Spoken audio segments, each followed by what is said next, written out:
हा प्रश्न थर्मोडायनामिक्स या चॅप्टरवर सीईटी 2023, 2024 आणि 2025 ला आलाय.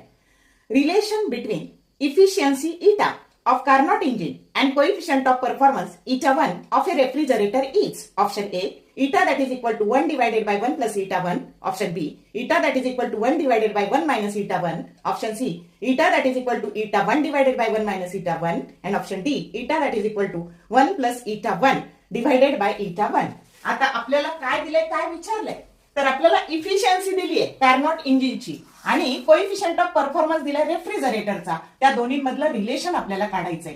मग आता बघा, इफिशियन्सीचा फॉर्म्युला असतो efficiency eta that is equal to 1 minus T2 by T1.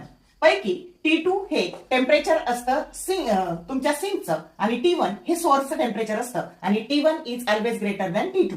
मग इथूनच T2 बाय T1 ची व्हॅल्यू काढून घ्यायची. ती काय येईल बघा, याला इकडे ट्रान्सफर केले, हे झाले 1 मायनस इटा, ही झाली T2 बाय T1 ची व्हॅल्यू. समजलं का? मग आता कोएफिशियंट ऑफ परफॉर्मन्स ज्याला आपण के म्हणतो तो तुम्हाला इथे इटा 1 दिलेला आहे, त्याचा फॉर्म्युला असतो T2 divided by T1 minus T2.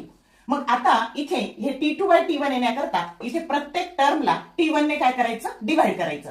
T2 by T1 divided by T1 by T1 minus T2 by T1.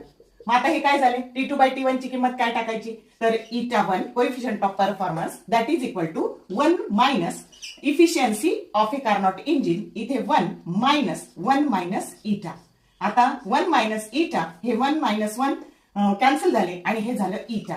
आता इथे सेपरेट करायचे व्हेरिएबल 1 अपॉन इटा मायनस 1.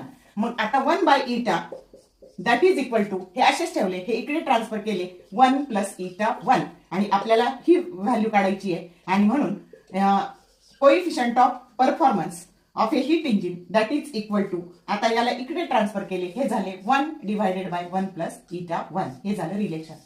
एवढं करायची काहीच गरज नाही. इथे तुम्हाला efficiency that is equal to कुणाची, efficiency of a Carnot engine that is equal to 1 divided by 1 plus coefficient of performance of a refrigerator, हे रिलेशन लक्षात ठेवा. नोटेशन काही वापरू द्या, याला इटा 1 म्हणू द्या, के म्हणू द्या, काहीच फरक पडत नाही. डिरेक्टली हे जर लक्षात ठेवलं तर एवढं करायची गरज नाही. रिपीटेडली आज प्रश्न आहे, करेक्ट ऑप्शन ए आलेला आहे. तुम्हाला जर असे शॉर्ट व्हिडिओ हवे असतील तर विंग्स ऑफ फिजिक्स या चॅनलला प्लेलिस्टला जा, तिथे तुम्हाला PYQ चे शॉर्ट व्हिडिओ मिळतील जे तुम्हाला कमी वेळात सीईटीचा चांगला अभ्यास करायला उपयोगी पडतील. व्हिडिओ आवडला लाईक करा, शेअर करा, कमेंट करा. थँक्यू.